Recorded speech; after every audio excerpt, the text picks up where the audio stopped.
Last class we discussed about the important terms coming under the introductory part of genetics. Today we are going to discuss about Mendel, his contributions, his experiment and all these things.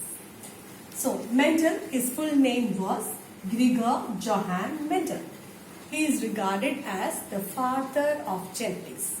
So what made him regarded as father of genetics? That is what we are going to discuss in this chapter. Now, his experimental tool was Pisum sativum. His lifespan is from 1822 to 1884, 61 years he lived. And he was an Austrian monk and he was a teacher in his monastery. He studied biology and mathematics together. Then he worked on garden pea plants, otherwise called Pisum sativum.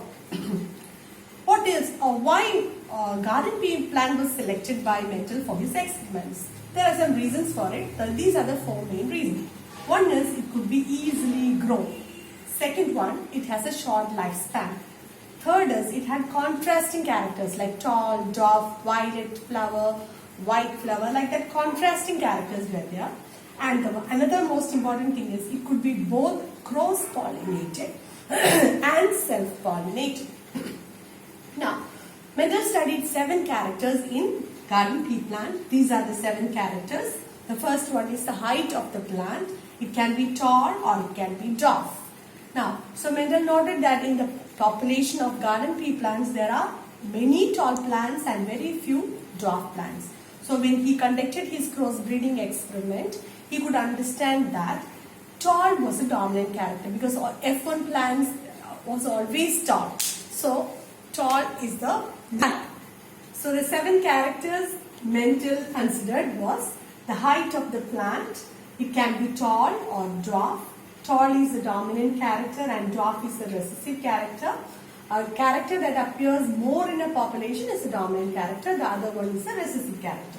Then the flower position, it can be axial or terminal.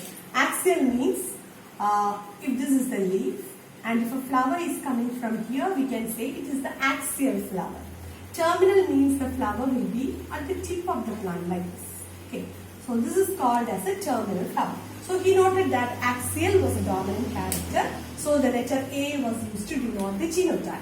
Now the flower color, violet, we can also say it as purple or white. So violet is dominant and white is recessive. Seed shape, round and wrinkled. Round is dominant and wrinkled is recessive. Seed color, yellow and green. Yellow is dominant and green is recessive. Pod or fruit shape, inflated and constricted. Inflated means a balloon urundi. So it can be inflated or it can be constricted. Inflated is the dominant character. Now the pod color can be green or yellow. Here it's just the opposite. You see, in case of seed color, yellow is dominant. But here green is dominant for pod color. Now, so how do we select a genotype? So why we are selecting capital T and not capital T and small t? It is because usually for denoting the genotype, the English word is taken. Of that, the dominant word, first letter, we use it as a genotype. No, remember, tall, dwarf. Tall is a dominant character. But tall in the English word in the first letter, capital, that is T, is taken for representing the genotype. Dominant in the capital T kodukkum, recessive in the small letter T kodukkum. Coming to the steps Mendel always followed in his hybridization experiments. These are the steps he followed. Now, always he selects the parents having contrasting characters. Then he will crossbreed them, means cross-pollinate them.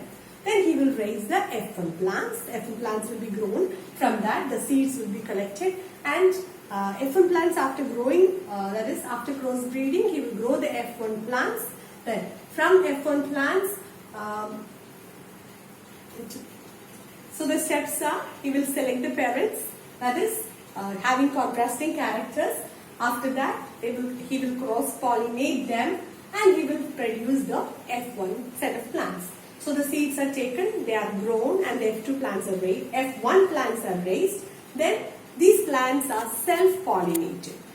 After self-pollinating, from them the seeds are again collected and he raises the F2 sets of plants. And after that, what he does is, he will find the phenotypic and genotypic ratio of these plants. How many tall plants are there, how many dwarf plants are there in the population, and then he will calculate the ratio. And genotype is calculated using English letters. So this is the steps in his hybridization experiment.